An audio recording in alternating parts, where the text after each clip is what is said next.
Hey, this is FuzePistole here with my first commentary for my RuneScape.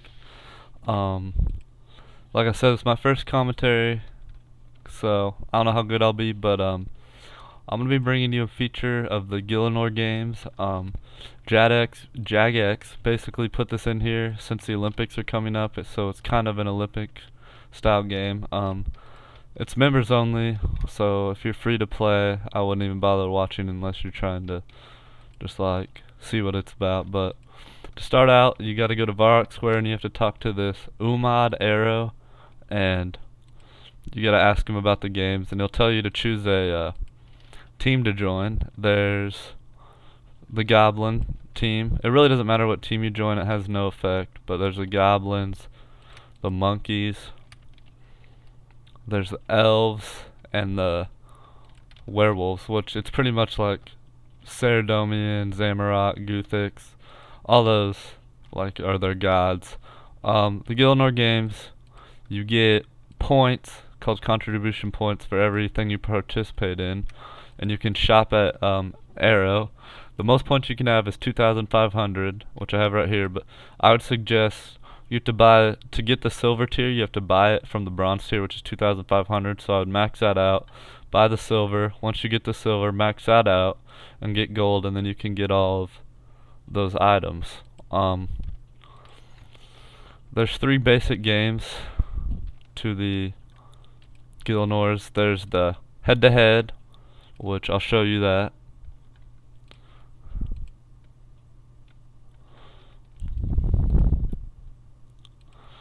Which you get agility experience. But you only get experience your first 2 times playing, so I would suggest only playing this twice and then wouldn't play it anymore. Basically, you're in a race with computer controlled players, and you have cards which have conditions which you can look at. You really don't need to play the cards strategically to win. You'll get the same experience if you finish, so you can spam it.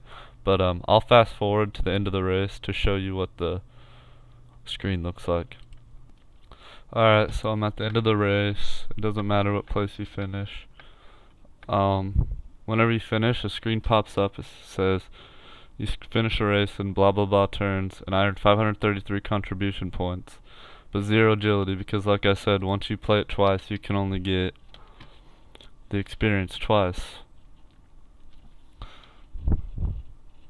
The next game is the resource race, which it's good in getting experience, but it's not really good for getting contribution points, so I wouldn't suggest playing it.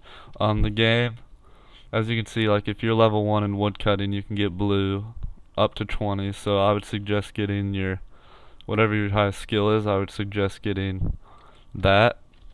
I'm not gonna play the game, but I'll just run through it. You start off with the timer. Over here's the farming. You pick what color seed you want and you plant it, and over time but whenever you get resources, you have to return it. Here, I'll show you with the mining. You don't need to bring any tools in, but your bronze will be the same as all the others. I'm just gonna see there's mining. I'll get an ore and I'll show you. Alright. Whenever you have a pack and anytime you run by this, just click on it and it'll deposit your ore or your wood cutting or your farming supplies, which add towards your contribution points in the end. There's the wood cutting area. I would suggest planting your farming first, then getting some mining and wood cutting, and then returning it, because you get a little bonus if you get all three. But whatever skill you focus on, so if you like woodcut mostly, you'll get more woodcutting experience than all the others.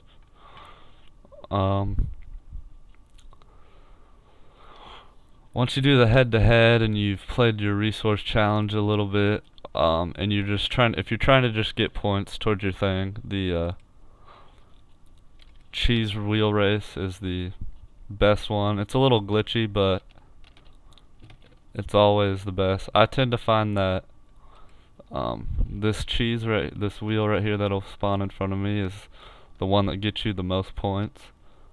But Basically, you push this down the hill, and you're trying to avoid the obstacles. It's really glitchy though, so I probably won't get. See, I fell over nothing.